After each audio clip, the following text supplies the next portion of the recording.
Hey everybody, Scoutcrafter here again. It's Wednesday, midweek Wednesday. A couple things to talk about today. First off, this weekend is the Kent show. Kent, the Connecticut Antique Machinery Association. I gotta slow down when I say that. They're having their annual show they have it twice a year, but the spring show is nothing like the fall show. The fall show is the best. Unfortunately, they're calling for rain for like the whole weekend, so that's always a bummer. But I'm going, rain or shine, and I'll put a link in the description. If you're in the area, you will love this show. There is indoor exhibits and things like that. It's just a fantastic show, one of my favorites, if not my favorite show. So if you do go there, look for me. I'll be wearing a red backpack, as always. The Connecticut Antique Machinery Association show in Kent. Beautiful Kent, Connecticut. Anyway, first thing I want to start off with today is an age-old. You remember we were talking about a while back, for some of you new viewers, you know this is new to you, but we were talking about they say the right way to peel a banana. Bananas have two ends, obviously. They have the end with the stem on it. And then they have the other end that has no stem. And my whole life, we've always, used the knife, made a little slit, and used the stem to peel it back. Unless it's perfectly ripe, then you don't need a knife. But they say the proper way that you should peel a banana is on the other end by pinching it, which I still don't like. I never do it that way. And we had a nice discussion about that.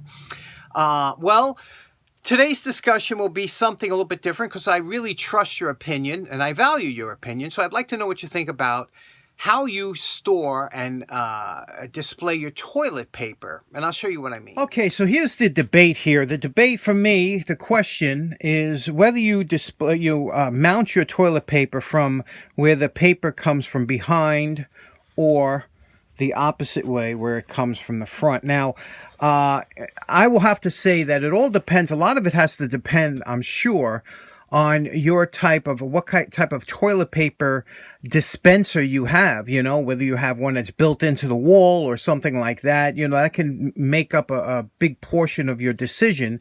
Another big part of your decision is whether you have pets, because if you have a cat or a puppy or a dog or whatever, you would never mount it with it coming over, because that is a recipe for disaster. It is otherwise known as a cat treadmill. They will run on this and forget it. You'll lose the whole roll. But do you use it over the top like that or underneath like this? And I'll tell you how I do it and how we've been doing it for many years. See, I have a half, it's built into the wall. So, it comes out like this and the toilet paper will hang in front of it. And I always, my whole family, not just because of the pet thing, we do have cats, but have always had it underneath. And I hang my paper towel, I hang all my rolled paper goods like this. And for the simple reason, there's only one reason I do it, is because when you go to tear it off, when it's like this, you use the roll itself and you just pull it this way and it tears off. You're using the roll to tear it. Whereas if you tried that with over the top, if you wanted to tear it off over the top, a lot of times, you know what I mean? You could get that kind of action. So that's why we always hear, even the paper towel, we do it from the hanging from the bottom, because for the tearing reason, so that you could use this and tear it off like that, and it just makes it that much easier to tear off.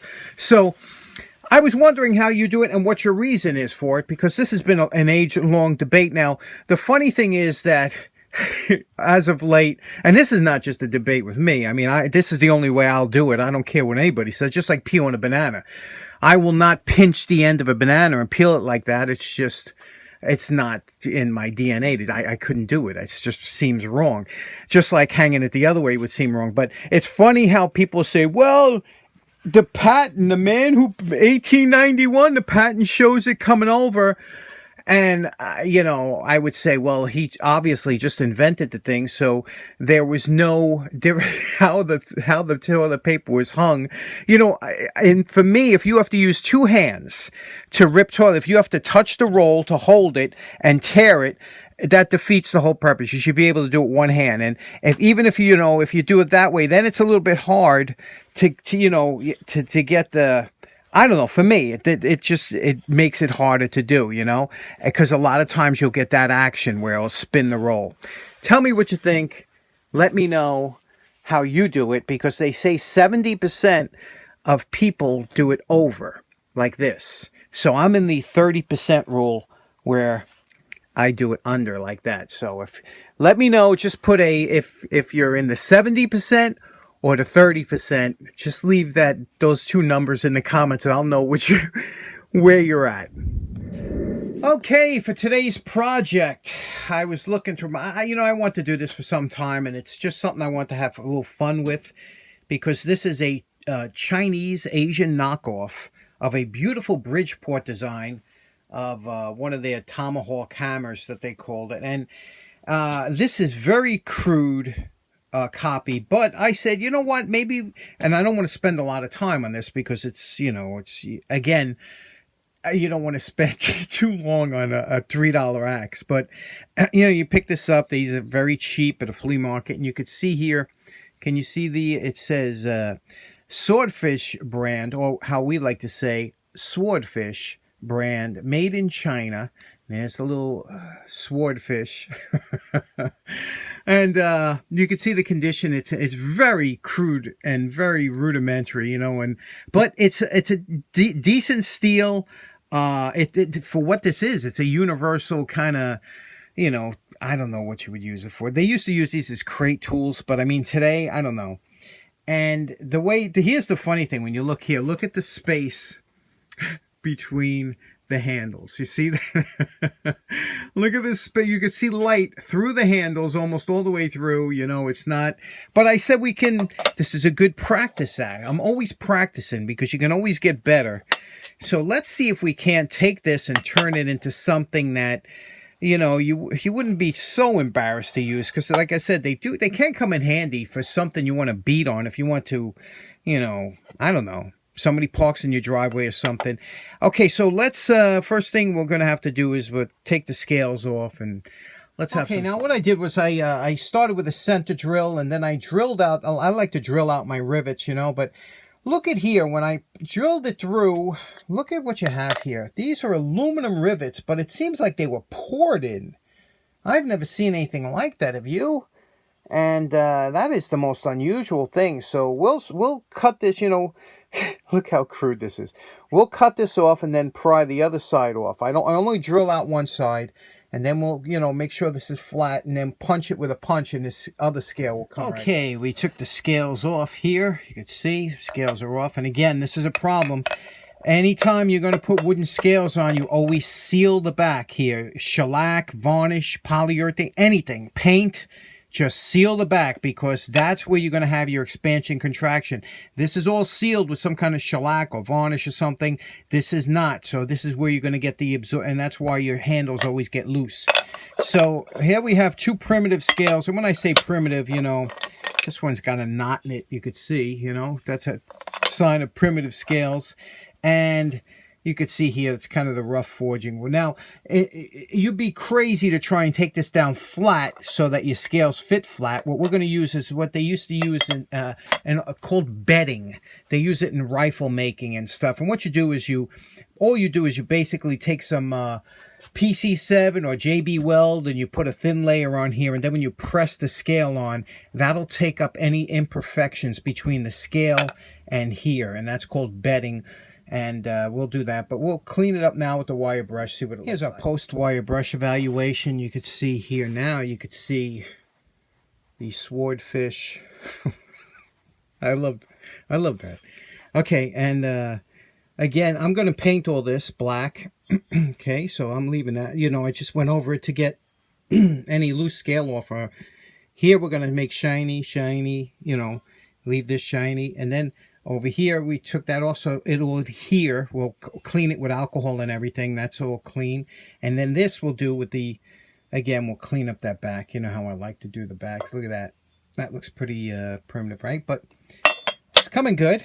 You know, this is good practice for any kind of, when you get a really nice one, like a Bridgeport.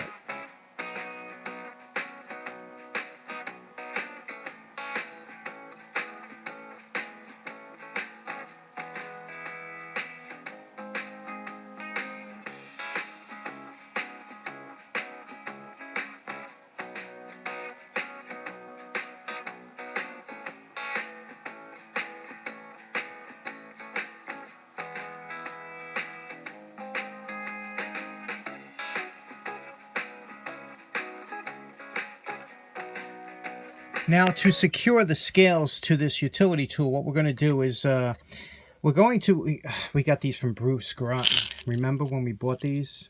How great are these? But this is where it comes in handy. And this is a fine thread, number 10 screw by 32 threads per inch is what you want, a fine thread. And I'll tell you why.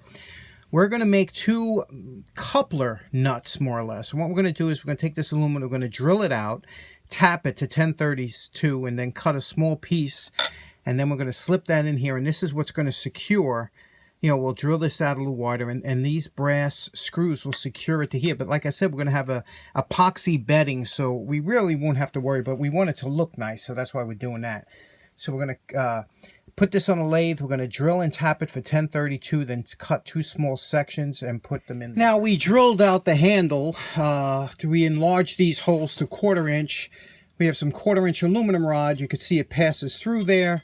No problem, okay? Now what we're going to do is we're going to take a small piece of this rod, and we're going to drill and tap it for 10/32. And this is why these tap drill sets are such a great buy, because, you know, you don't have to have, it's right here. So you grab the 10/32 tap, and the drill for the 10/32 is a number 21 drill. So here you have it right there. You don't have to go looking in your books or anything, and then we'll get over to the lathe and do that. Now, it's been a while since you've been to the lathe, so what we're going to do first of all is we're going to, you see that's a rough cut from the hacksaw. We're going to face that off. Then we're going to center drill it, and then we're going to drill the hole for the approximate tap size. So let's get that done.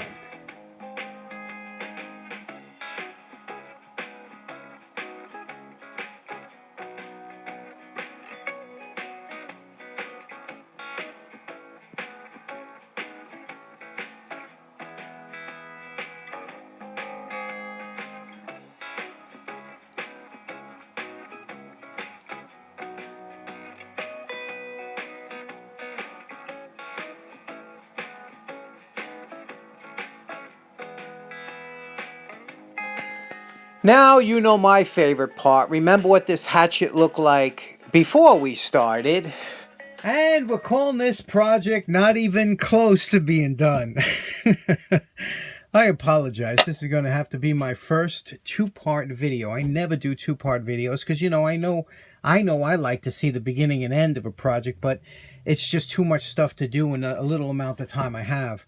But let me show you what we did so far. We bedded the handle, so you don't see any more light in there. That's all JB Weld in there.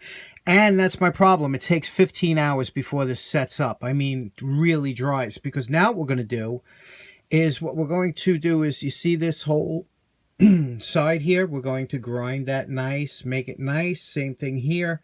You see that? We're going to get these handles down.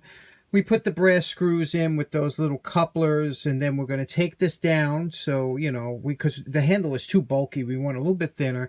We're going to try and do a little bit more contouring. We roughed out the back, but you see what we want to do. We finished the back there. It's coming, you know, and I'm telling you, this is, I know it's ridiculous because it's garbage, but this is good practice. We're going to do the inside of here. You see how we roughed it out, and you know, and remember the Bridgeport had that little fork on here, but we did one without the fork, the one that was broken off. So this is very similar. I'm liking it so far. I'm enjoying it. It's a good project, but I don't want to rush it because, you know what? I know that what you come to expect from the channel, and I don't want to just throw it together. So we can do better, you know. So I apologize. It's a 2-part video, and we'll get this done next week. on Friday. Not next week, Friday.